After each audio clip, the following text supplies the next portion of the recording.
Medical ক্যাম্পাসে অনেক study partner দেখা যায়, ছেলে মেয়ে।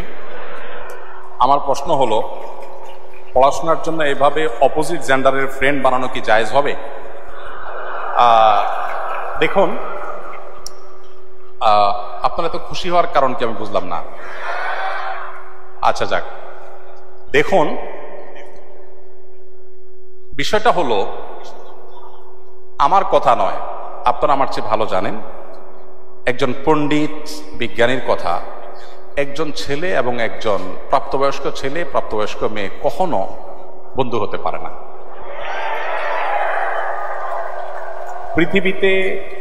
পৃথিবীতে মানুষের তৈরি 10টা শ্রেষ্ঠ মিথ্যার মধ্যে একটা মিথ্যা হলো এটা। আপনি যদি বলেন যে না আমার কোনো অসুবিধা হয় না,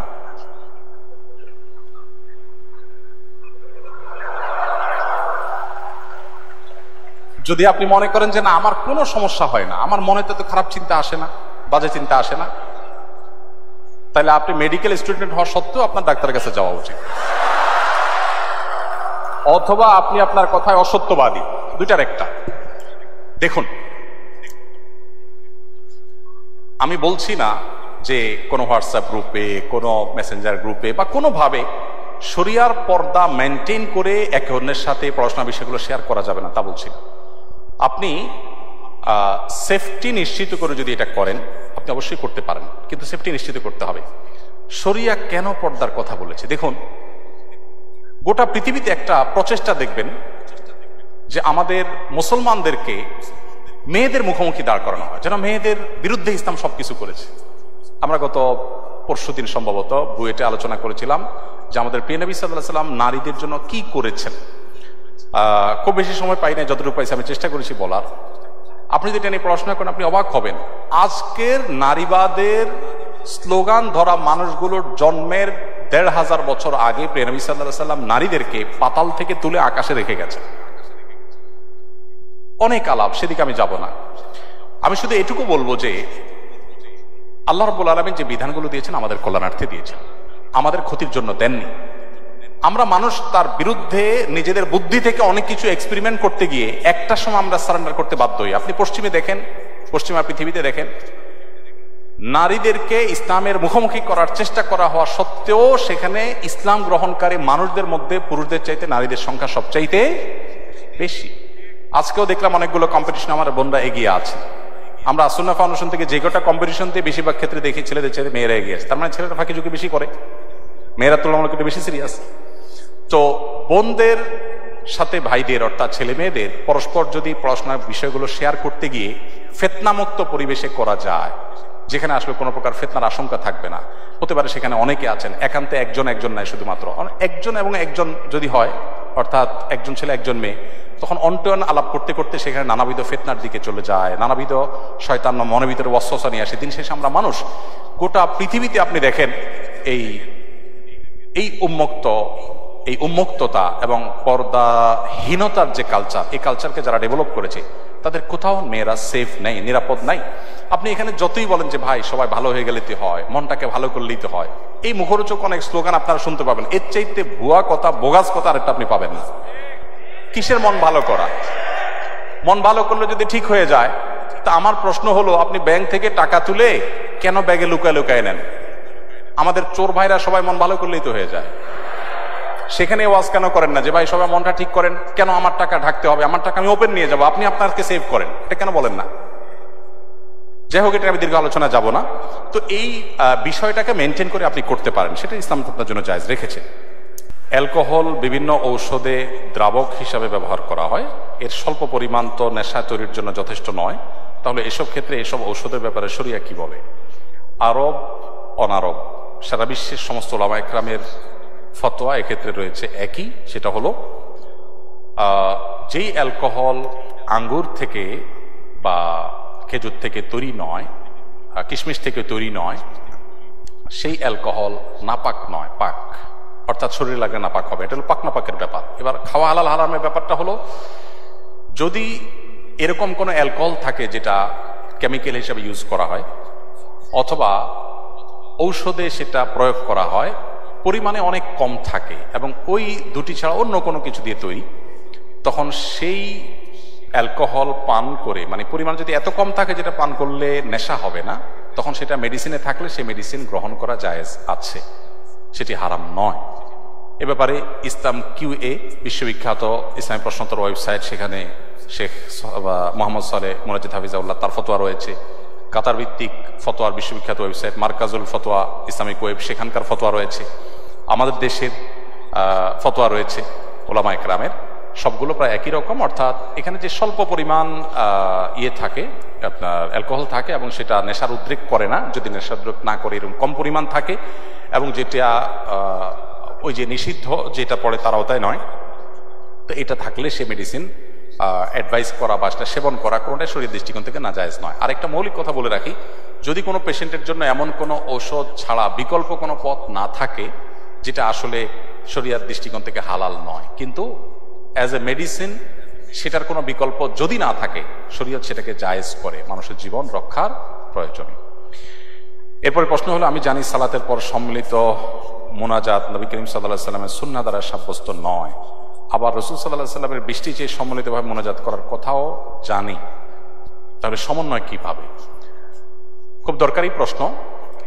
আমি একবার ঢাকায় বৃষ্টি হচ্ছিল না গেল বছর, তার আগের বছর, তখন আমাদের ফাউন্ডেশন অফিসের পাশে আফতাবনগরে আমরা বৃষ্টি প্রার্থনার নামাজ পড়েছি। তখন অনেকেই প্রশ্ন তুলেছেন, এই হুজুর বলে নামাজের পরে সম্মিলিত মোনাজাত সুন্নাহ দ্বারা সাব্যস্ত না, আবার একই হুজুর বৃষ্টি প্রার্থনার পরে হাত তুলে সবাই নিয়ে মোনাজাত করলো, কেমনে কি একই মতো দুই কথা কেমনে হলো? তো ব্যাপারটা কেমন হয়ে গেল, আপনারা যেহেতু ডাক্তার মানুষ, আপনাদেরটা দিয়ে উদাহরণ দেই। আপনি রোগীকে বলে দিলেন, ভাই আপনি রাতে কিন্তু কিছু খাবেন না, রাতে কিছু খাবেন না। ও রোগী দুপুরে খেয়ে আসছে, আপনি যে বলেন যে আপনারা রাতে খাইতে নিষেধ করছে, আপনি দুপুরে কেন খাইলেন? এই প্রশ্নটা কি খুব যৌক্তিক প্রশ্ন হবে? আপনি নিষেধ করেছেন রাত্রে খেতে, আমি খেয়েছি দুপুরে, আপনি যদি আমাকে বলেন যে আপনাকে না খেতে নিষেধ করেছি, আপনি কেন খেলেন? এই প্রশ্নটা যেরকম অযৌক্তিক হবে। নবী সাল্লাল্লাহু আলাইহি সাল্লাম 5 ওয়াক্ত নামাজের পর বিভিন্ন মাসনুন দোয়া জিকির পড়তেন, সেটা আমরা সুন্নাহ মনে করি। কেউ আল্লাহর কাছে কিছু চাইলে নামাজের পরে তিনি চাইতে পারেন, সেটারও সুযোগ আছে, নামাজের পরে দোয়া কবুল হয়, সেটা নিষেধ না। কিন্তু এটাকে যদি পার্ট অফ সালাহ বানিয়ে নেওয়া হয়, যে সবাই মিলে আমরা একসাথে মোনাজাত করব, মোনাজাত না করলে হুজুরের চাকরি থাকবে না, এই ট্র্যাডিশনাল দোয়া যদি আমরা বানিয়ে নেই, এটাকে নামাজের অংশ যদি বানিয়ে নেই, তাহলে সেটা বিদআত হবে, সেটা সুন্নাহ দ্বারা সাব্যস্ত হবে না। এটা নামাজের কথা। কিন্তু বৃষ্টি প্রার্থনার ক্ষেত্রে নবী সাল্লাল্লাহু আলাইহি সাল্লাম সবাইকে নিয়ে সম্মিলিত দোয়া করেছেন, বিধায় এই জায়গায় করেন নাই, ওই জায়গায় কেন করেছেন? এই প্রশ্নটা একেবারেই অমূলক একটি প্রশ্ন, এবং দুইটাকে একসাথ করে ফেলাটা একেবারে অযৌক্তিক। দুইটা দুই জিনিস, এবং দুইটা দুই জায়গায়। নবী সাল্লাল্লাহু আলাইহি সাল্লাম যেখানে যেটা করতে বলেছেন সেখানে সেটা করা, যেখানে তিনি করেছেন সেখানে আমি করব, যেখানে তার দ্বারা করাটা সাব্যস্ত হয়নি। 10 বছরে নবী সাল্লাল্লাহু আলাইহি সাল্লাম মদিনায় 5 ওয়াক্ত নামাজের যে ইমামতি করেছেন, সেটা হিসাব করলে সম্ভবত 18,000 ওয়াক্ত হয়, আমি যদি ভুল না বলে থাকি। এই 18,000 ওয়াক্ত তিনি ইমামতি করেছেন। তারপরে 30 বছর ধরে 4 খলিফা ইমামতি করেছেন। এই যে 30 বছর করেছেন, তারা 3-18 যুক্ত করেন, তাহলে কয় যুগ হলো? এত যুগে নামাজের পর সাহাবীদেরকে সাথে নিয়ে তিনি যদি আমাদের মতো এরকম ট্র্যাডিশনাল মোনাজাতে অভ্যস্ত থাকতেন, কি পরিমাণ হাদিসে সেটার বর্ণনা আসতো, সেটা বলার অপেক্ষা রাখেন। অথচ আপনি সালাত সংক্রান্ত ইসলাম ফাউন্ডেশন থেকে অনুবাদ হওয়া বইগুলো নেন, হাদিসের গ্রন্থগুলো খোলেন, কোথাও এটা দেখতে পাবেন না। নামাজের পর কেউ যদি আল্লাহর কাছে দোয়া করা নিষিদ্ধ নয়, কে এটাকে নামাজের অংশ মনে না করলে সেটাও নিষিদ্ধ নয়। আমরা এটা আবার ভুল না বুঝে নামাজের পর দোয়া করা যাবে না, দোয়া তো অবশ্যই করা যাবে, কিন্তু এটাকে আমরা যে ট্র্যাডিশন বানিয়ে নিয়েছি, এটা আসলে হাদিসে ভাবে করতে বলা হয়নি। কিন্তু বৃষ্টি প্রার্থনার ক্ষেত্রে বলা হয়েছে, অতএব ওখানে বলা হলে এখানে কেন বলা হবে না? এই প্রশ্ন একেবারে অযৌক্তিক, দুইটা দুই জায়গায়। আচ্ছা, এরপর প্রশ্ন হলো, বর্তমান বিশ্বের পরিপ্রেক্ষিতে উম্মার প্রতি আমাদের দায়িত্ব কিভাবে পালন করতে পারি? অনেক বড় প্রশ্ন, ছোট্ট করে বলি। উম্মার প্রতি, মুসলিম জাতির প্রতি একজন মুসলিম জাতির সদস্য হিসেবে আমাদের কর্তব্যের মধ্যে প্রথম কর্তব্য হবে আমি নিজে একজন আদর্শবান ভালো মুসলমান হওয়া। এটা হলো প্রথম দায়িত্ব। আমরা অনেকে জাতিকে নিয়ে অনেক চিন্তিত, কিন্তু আমি নিজের কোনো খবর নাই, আমি নিজে ভালো মানুষ হচ্ছি না। আমি নিজে ভালো মুসলমান হব, আদর্শবান মুসলমান হব, 5 ওয়াক্ত নামাজ পড়বো ঠিক মতো, সুন্দর করে ইসলামটাকে জানবো, আমার আচার আচরণ কাজ কারবার সব দিক থেকে ইসলামের সৌরভ ছড়াতে হবে। আমি যেদিকে যাব মানুষ দেখবে একজন মুসলমান গেছে, আমি যখন চিকিৎসা দেব তখন মানুষ বলবে একজন মুসলমান ডাক্তার চিকিৎসা দিয়েছে। আমি যখন ইঞ্জিনিয়ারিং করবো মানুষ দেখবে একজন মুসলমান ইঞ্জিনিয়ার কাজ করেছে। আমার প্রত্যেকটা কাজ থেকে ইসলামের সৌরভ ছড়াবে, সৌন্দর্য ছড়াবে, পরোপকার, মানুষের কল্যাণকামিতা, সুন্দর আচরণ, ম্যানার্স, ইসলাম যেগুলো আমাদেরকে শিখিয়েছে সেগুলো আমাদের মধ্যে আনা। এটা হলো মুসলিম মিল্লাতের উপকার করার জন্য প্রথম শর্ত, যে নিজে সংশোধিত হওয়া, ভালো মুসলমান হওয়া। নাম্বার 2, এর পাশাপাশি আমার যে স্কিল বা দক্ষতা আছে এটাকে বৃদ্ধি করে মুসলিমদের মুখ উজ্জ্বল করা। আমাদের অনেক তরুণরা আছেন যারা একটু ইসলামের দিকে আসলে, অনেক মেডিকেল স্টুডেন্ট আছেন, অনেক আপনার ইঞ্জিনিয়ারিং অনেক স্টুডেন্ট আছেন, যে কোনোভাবে তিনি হয়তো দিনের ছোঁয়া এসেছেন, এরপর দেখা যায় সে পড়াশোনার প্রতি আর মনোযোগী না। আমার কাছে অনেক স্টুডেন্ট যায় যা বলে, হুজুর পড়ালেখা করতে আর ভালো লাগে না আমার। উনি এখন নামাজ কালাম পড়তে ভাল লাগে, ওনার এখন কোরআন শরীফ পড়তে ভাল লাগে, ওনার পড়ালেখা করতে ইচ্ছা করে না। তাই বললাম যে কার পলায় পড়ছেন আপনি, কাহিনী কি, কেন পড়ালেখা করতে ভালো লাগবে? অনেক ছেলেপেলে আছে আগে বাবা মার ব্যবসা বাণিজ্যে সময় দিতেন, এখন সে ধর্মকর্ম করা শুরু করছে, সারাদিন মসজিদে পড়ে থাকে, দোকান টোকানে আর যায় না, ব্যবসা যায় না, এখন তার এগুলো ভাল লাগে না, দুনিয়াদারি আর ভাল লাগে না।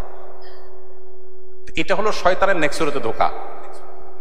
আপনি কোনো দক্ষ আলিমের পরামর্শ ছাড়া নিজে নিজে ডিসিশন নেবেন, আপনার স্কিলকে আপনি কবর দিবেন, তাহলে আপনি মুসলিম মিল্লাতের ক্ষতি করলেন। আপনার স্কিলকে ডেভেলপ করে মুসলিম মিল্লাতের মুখকে উজ্জ্বল করবার যথেষ্ট সুযোগ আছে। আমরা সেই মুসলিম যারা স্পেনের তারেক বিন জিয়াদের স্পেন বিজয়ের মধ্য দিয়ে আমরা জ্ঞান বিজ্ঞানে, বিশেষ করে আপনাদের যে সাবজেক্ট চিকিৎসা বিজ্ঞানে মুসলমানরা অনবদ্য অবদান রেখেছেন, সে অতীত আমাদের ছিল, দুঃখজনক সে অতীত আমাদের হারিয়ে গেছে, আজ নাই, সেটি পুনরুদ্ধার করতে হবে। অতএব মুসলিম জাতির জন্য আপনি কিছু করতে চাইলে আপনার স্কিলকে ডেভেলপ করে, ওই যে উদ্দেশ্য হবে আল্লাহ আমি অ্যাজ এ মুসলমান মুসলমানদের মুখ উজ্জ্বল করবো, একজন বাংলাদেশি হিসেবে আমার প্রিয় স্বদেশকে আমি অনন্য উচ্চতায় নিয়ে যাব, বিশ্বের দরবারে আমি একটা ভালো জায়গায় নিয়ে যাবো, চেষ্টা আমাদের মধ্যে থাকতে হবে, তাহলে আপনি মুসলিম মিল্লাতের উপকার করতে পারবেন। নাম্বার 3, বর্তমান সময় সম্পর্কে সচেতনতা, বিভিন্ন ইজম মতবাদ সম্পর্কে জানা, ইসলামকে মুসলমানদেরকে কিভাবে কোণঠাসা করা হয় সেই জিনিসগুলো দেখা। গোটা পৃথিবীর যেখানেই মানুষ মার খাচ্ছে, যেখানেই, আপনি ফিলিস্তিন বলেন আর কাশ্মীর বলেন, বার্মা বলেন আর সিরিয়া বলেন, ইরাক বলেন আর আফ্রিকা বলেন, পৃথিবীর যে কোনো জায়গায় যুদ্ধ চলছে। আপনি দেখবেন বোমার নিচে যাদেরকে দেখা যায় তারা শুধুই মুসলমান, মুসলমান ছাড়া কাউকে দেখতে পাবেন না, কিন্তু এরপরে বলা হবে যে মুসলমানরা অশান্তি সৃষ্টি করছে। আমার প্রিয় নবী সাল্লাল্লাহু আলাইহি সাল্লাম, যাকে নিয়ে আজকে আমরা আলোচনা করছি, তার জীবনে 27টি যুদ্ধে অংশগ্রহণ করতে হয়েছে, তাকে বাধ্য করা হয়েছে। সেই যুদ্ধগুলোতে অংশগ্রহণ করে সর্বসাকুল্যে যত মানুষ মারা গেছেন তার সকল যুদ্ধে, সব মিলিয়ে যুদ্ধের বাইরে কিছু মানুষ বিচারিকভাবে মৃত্যুদণ্ড পেয়েছেন তাদের বিশ্বাসঘাতকতার অপরাধে, সব মিলিয়ে 1000 মানুষ ছিল, মাত্র 1000। এই নতুন বাংলাদেশ যে আমরা পেয়েছি, এই নতুন বাংলাদেশ পেতে কত মানুষের জীবন দিতে হয়েছে? 2000 মানুষের। একটা ইউনিয়ন দখল করতে 500 মানুষের জীবন দেওয়া লাগে আজকাল অনেক সময়। সেখানে নবী সাল্লাল্লাহু আলাইহি সাল্লাম গোটা বিশ্বে ইসলাম প্রতিষ্ঠা করতে গিয়ে 600 বেশি মানুষ বিচারিকভাবে মৃত্যুদণ্ড হয়েছে। এত মানুষ কিভাবে হলো? ওই যে একসাথে ইহুদিদের বিশ্বাসঘাতকতা মদিনাতে ছিল, মদিনার সনদ লঙ্ঘন করেছিল তারা, এটা ঐতিহাসিক ঘটনা। আর মাত্র 400 মানুষের জীবনের বিনিময়ে ইসলাম গোটা পৃথিবীতে প্রতিষ্ঠিত হয়েছে। অথচ দুইটি বিশ্বযুদ্ধে 100 মিলিয়নের বেশি মানুষ নিহত হয়েছে, মুসলমানরা করেছে। এরপরে মুসলমানদের দোষারোপ করা হবে। তো বিশ্বের এই পট পরিবর্তন, এসব পলিটিক্স, বিশেষ করে মুসলমানদের স্বার্থ সংশ্লিষ্ট বিষয়গুলো, এগুলো আমাদেরকে জানতে হবে। আপনারা শিক্ষিত মানুষ হবে, সেগুলো আপনারা পড়বেন, আমি আশা করব। এগুলোর মধ্য দিয়ে আপনি মুসলিম জাতির করণীয়, মুসলিম জাতির সদস্য হিসেবে আপনার করণীয় আপনি ঠিক করতে পারবেন, আপনি চূড়ান্তভাবে সঠিক সিদ্ধান্ত নিতে পারবেন ইনশাআল্লাহ। গোল্ডের দাম প্রায় পরিবর্তন হয়, গহনার জাকাতের হিসাবটা কি যখন জাকাত দিচ্ছি সে সময়ের দাম অনুযায়ী হবে, নাকি আমি যে দামে কিনেছি সেভাবে হবে? আবার অনেকে সারা বছর ধরে জাকাতের টাকা দিতে থাকেন, এই সময় এই গোল্ডের দাম অনেকবারই পরিবর্তন হয়, সেক্ষেত্রে হিসাবটা কিভাবে হবে?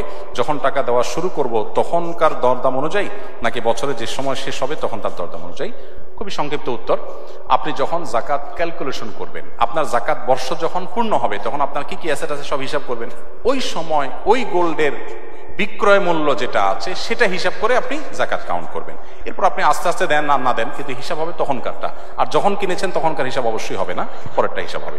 একই সাথে একজন মুসলিম এবং একজন মেডিকেল স্টুডেন্ট হিসাবে আমি জানতে চাই যে ইসলামের দৃষ্টিতে মেডিকেল কলেজের একাডেমিক পড়াশোনার এই 5-6 বছরের পড়াশোনার পাশাপাশি আর কোন কোন দিকগুলো নিয়ে জানতে হবে, আমি ইতিমধ্যে আপনাদেরকে 5-6টা 7টা পরামর্শ দিয়েছি, এর মধ্যে এটা রয়ে গেছে, আমি এটার উত্তর রিপিট করছি না। ইসলাম বহির্ভূত কোনো দেশ বা ইসলামের চর্চা তেমন করা হয় না এরকম কোন দেশে উচ্চশিক্ষার জন্য পড়তে যাওয়া ধর্মীয় দৃষ্টিকোণ থেকে কতটা উপযুক্ত?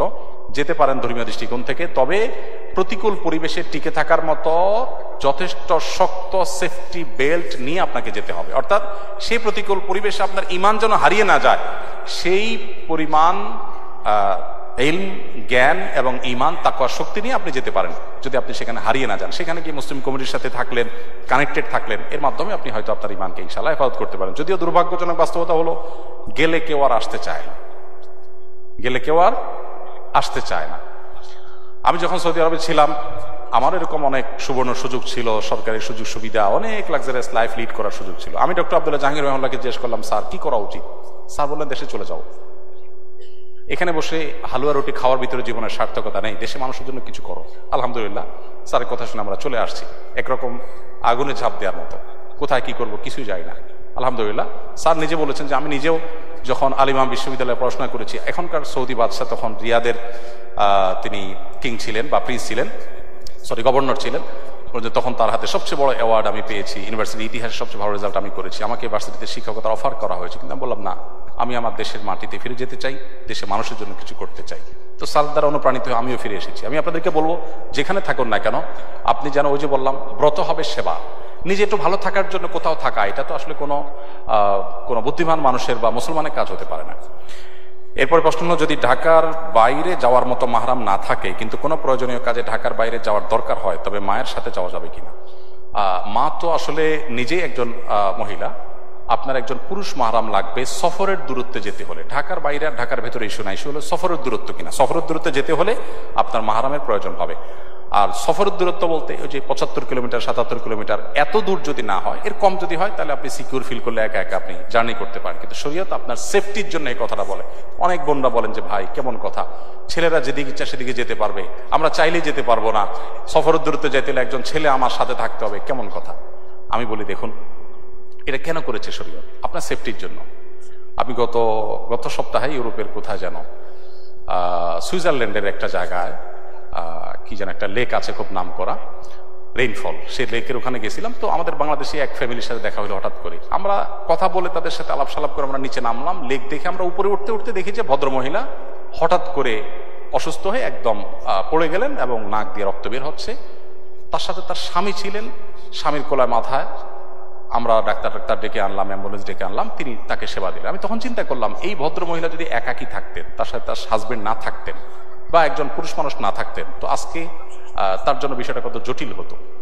একজন নারী তার সেফটির জন্য, তার নিরাপত্তার জন্য মাহরাম সাথে থাকার কথা শরীয়ত বলেছে। এখন যদি বলেন যে না, শরীয়ত তো আমাকে কোণঠাসা করে রেখেছে, তাহলে এটা ভুল ধারণা হবে। বোন আমার, আমাদের যারা যখন প্রেসিডেন্ট হিসেবে, মহামান্য প্রেসিডেন্ট হিসেবে দায়িত্ব পালন করেন, আমাদের প্রেসিডেন্টের থাকা অবস্থায়, প্রেসিডেন্টের দায়িত্ব পালন করা অবস্থায় কোনো প্রেসিডেন্ট যদি বলেন যে কতদিন হইল একটু কারণ বাজারে যায় মন মতো বাজার করি না, তার সাথে তার সেফটিতে দায়িত্বে থাকা মানুষদেরকে যদি বলা যে সব সরে যাও, আমাকে একটু একটা দিয়ে একটু মন মতো একটু ঢাকার লোকাল বাসে উঠতে দাও, কি বলেন?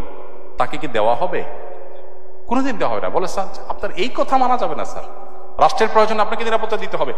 এখন উনি যদি মনে করেন যে এটা কেমন অবিচার, কই তাদের তো যাইতে কারোর সমস্যা হয় না, আমাকে কেন বাধা দিবা? এটা কোনো যৌক্তিক প্রশ্ন হতে পারে না। ঠিক একইভাবে আমাদের বোনদের এই মাহরামের বিষয়টা আমাদেরকে বুঝতে হবে।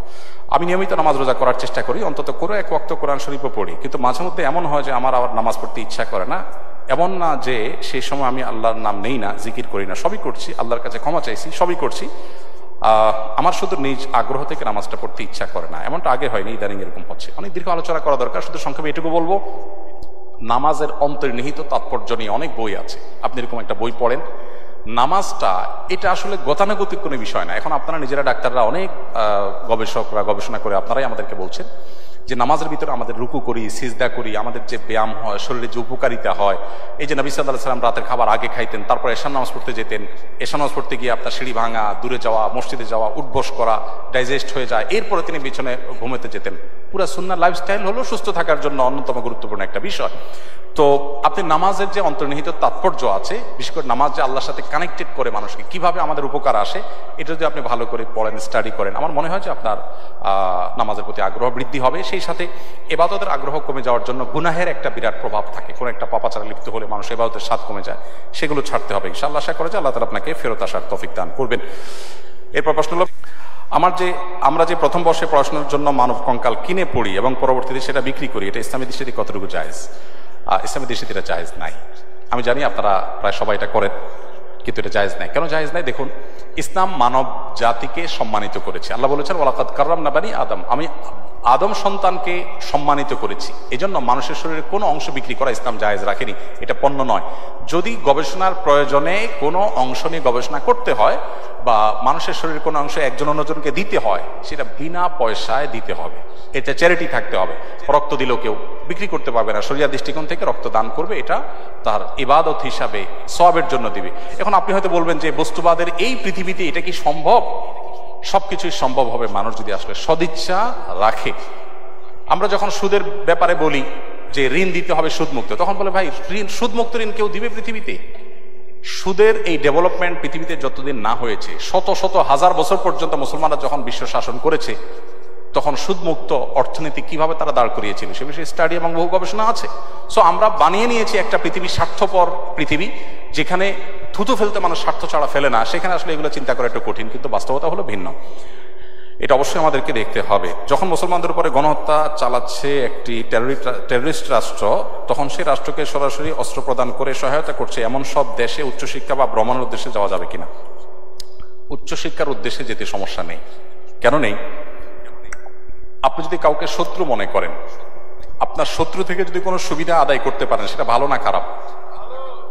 আপনি যদি কোথাও যে পড়াশোনা করে আপনার জ্ঞানকে আরো বেশি শানিত করেন, যেখানে গেছেন তার সাথে যদি আপনার মতের পার্থক্য থাকে, সে আপনার বিরুদ্ধে শত্রুতায় লিপ্ত, সে আপনাকে দাস বানিয়ে রাখতে চায়, সাম্রাজ্যবাদী, কিন্তু আপনি তার কাছ থেকে জ্ঞান অর্জন করে আলোকিতই আপনার দেশে মানুষের উপকার দিক করবেন, তো ভালো খারাপ কি?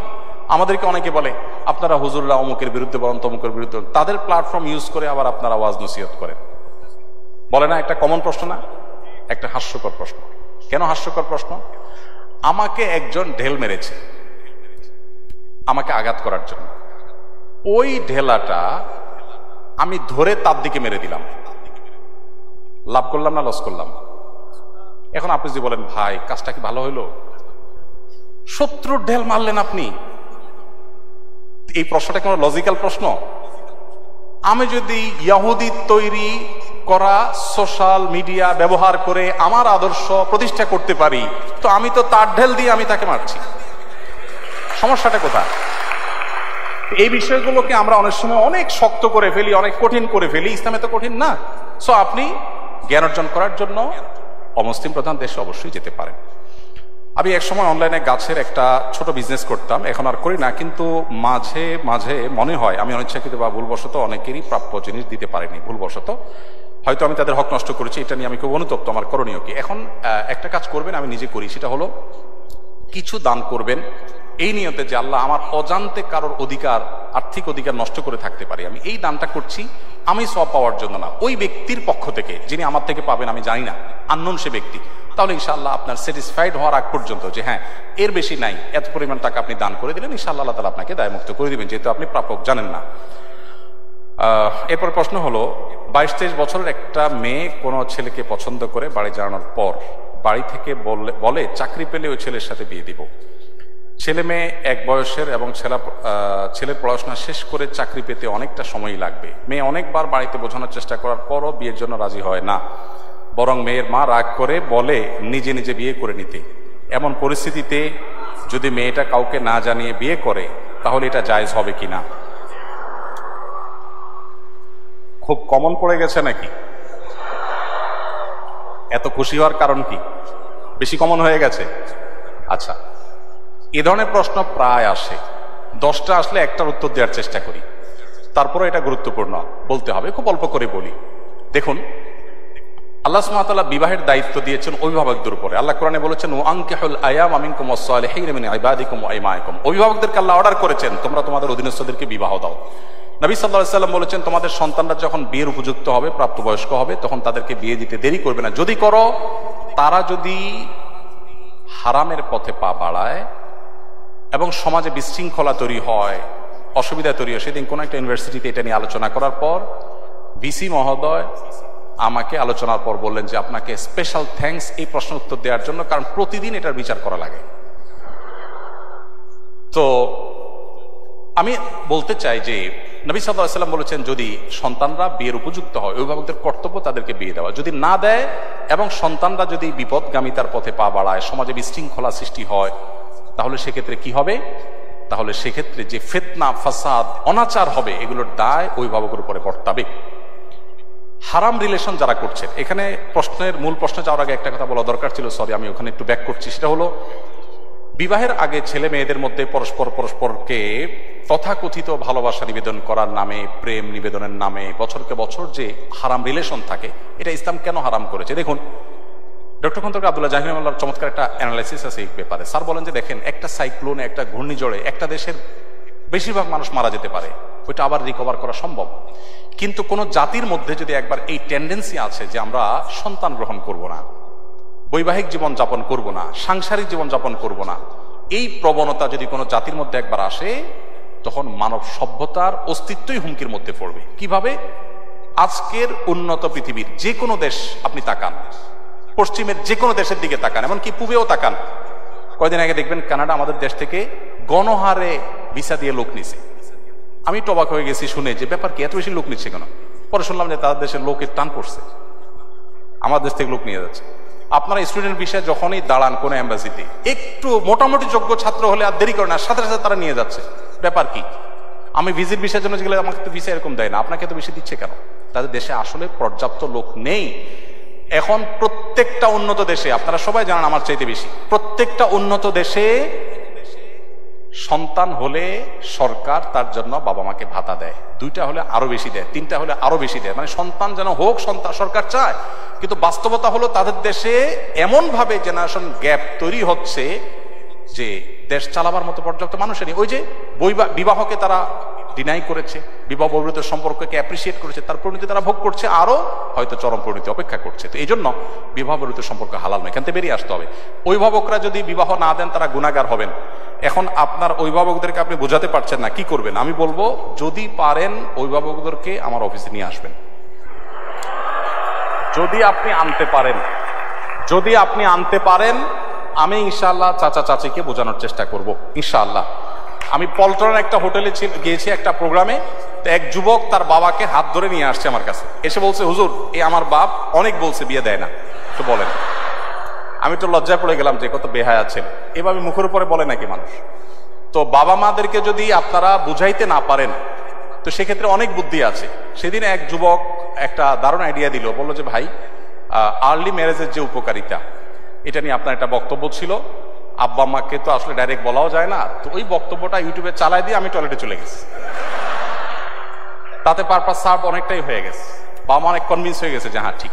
তো যাই হোক, আমাদের বাবা মাদেরকে আমি অনেক সময় বলি, এখানে তো আর মুরব্বীরা নাই, ওনাদেরকে থাকলে আমি বলতাম, এবং অনেক সময় আমি বলি আমাদের মুরব্বীরা, বাবা মারা, ওনারা যে বয়সে বিয়ে করেছেন, এখনকার সন্তানদের সামনে সোশ্যাল মিডিয়া যে ফিতনার সয়লাভ চলছে, তাদের তার চাইতে বেশি আর্লি বিয়ে করার প্রয়োজন হয়। আমি অনেক জায়গায় বলেছি যে আমি কিন্তু এই বয়সে নানা হয়ে গেছি, কেউ বিশ্বাস করে না। আমি এখন এই বয়সে নানা হয়ে গেছি, ইনশাল্লাহ দাদা হতে যাচ্ছি আল্লাহ চাহেন তো। তো আর্লি ম্যারেজের যে কত উপকারিতা আছে সেটা অনেক লম্বা টপিকের বিষয়। শুধু এটুকু বলবো যে বাবা মাকে কনভিন্স করে বিয়ে করবে, এটা তাদের কনভিন্স করে করাটা আপনার দায়িত্ব। হানাফি মাযহাব অনুযায়ী প্রাপ্তবয়স্ক মেয়ে নিজে নিজে সিদ্ধান্ত নিয়ে বিয়ে করলে বিয়েটা বাই ল কোরআন হাদিসের আলোকে শুদ্ধ হয়ে যাবে। যদিও অন্যান্য ইমামদের মতে অভিভাবকের সম্মতি ছাড়া মেয়ের বিয়ে বিশুদ্ধ হবে না। তো এই জায়গাটাতে আমি বলবো বোনদেরকে, ভাইদেরকে, যে বাবা মাকে কনভিন্স করার চেষ্টা করুন, নানাভাবে কনভিন্স করার চেষ্টা করুন। এটা সিরিয়াস ইস্যু, এবং তাদেরকে জানিয়ে বিয়ে করা ভালো। অনেকে বলে হুজুর পালিয়ে বিয়ে করা যাবে কিনা? আমি বিয়ে তো চুরি না, পালাতে হবে কেন? কনভিন্স করে অভিভাবকদেরকে বুঝিয়ে তারপরে করেন। এই চ্যালেঞ্জগুলো ওভারকাম করতে হবে। আপনি যুবক মানুষ, বিশ্বজয় করবেন কিভাবে? শুধু বিয়ে যদি করতে না পারেন বাপ মাকে বুঝিয়ে। বিয়ে করার ব্যাপারে বাপ মাকে যদি ভালো করে বোঝাতে না পারেন, আপনি দুনিয়া জয় করবেন কোত্থেকে? এই ছোট কাজটা যদি না পারেন, চ্যালেঞ্জ নিতে হবে, কিন্তু তাদেরকে বোঝানোর চেষ্টা করতে হবে।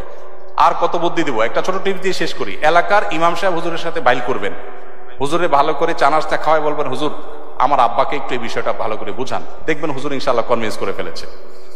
তো যে কোনো ভাবে বাবা মাকে সন্তুষ্ট করে করার চেষ্টা করেন। যদি না করেন, নিজেরা করতে চান গুনাহ থেকে বাঁচার জন্য, আর কোনো উপায় নাই, সেক্ষেত্রে বললাম যে হানাফি থট অনুযায়ী বিয়ে বিশুদ্ধ হয়ে যাবে, যদি অন্যান্য ইমামদের মতে হবে না। আমি একজন ছেলেকে বিয়ে করতে চাই, সে ধার্মিক এবং ফ্যামিলির ভালো, সে মেডিকেলের নয়, ইঞ্জিনিয়ারিং পড়ছে এবং আমরা সেম এজের। এখন আমার ফ্যামিলিকে কিভাবে মানাতে পারি? ওই যে বুদ্ধি তো শিখাই দিলাম, কিভাবে মানাবেন।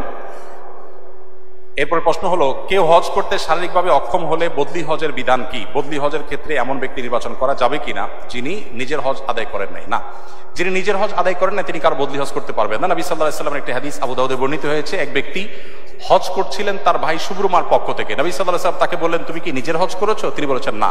তখন বলেছেন, আগে তোমার হজ করো, তারপর তুমি আরেকজনের পক্ষ থেকে করবে। সো কেউ বদলি হজ করতে হলে নিজের হজটা আগে করা থাকতে হবে।